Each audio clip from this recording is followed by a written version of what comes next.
کسی کے کہنے پر آپ لوگوں کو اٹھاتے ہیں تو جو آپ کے ایڈوائزرز ہیں وہ بھی انتہائی بے وقوف اور نالائق ہیں، کیونکہ یہ جو قدم آپ لوگوں نے اٹھایا ہے اس سے آپ کی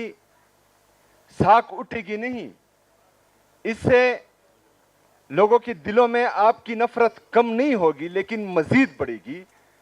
اور اس کا نتیجہ ہم نے دیکھا کہ پشاور یونیورسٹی کیمپس میں 78 سال میں پہلی دفعہ جو ہے ہمارے ادارے کے خلاف نعرے بازی ہوئی، اور یہ ان کی یہ ایک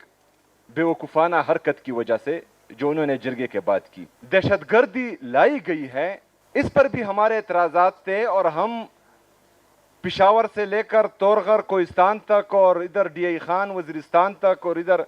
چترال اور باجاوڑ تک ہم چیختے رہے، چلاتے رہے، پورے پختونخوا کی عوام، پورے پختونخوا کی لیڈرشپ۔ ایک دفعہ پھر ان کو لا رہے ہیں تو یہ آپ خیبر پختونخوا کا نقصان بھی کر رہے ہیں اور پاکستان کا نقصان بھی کر رہے ہیں۔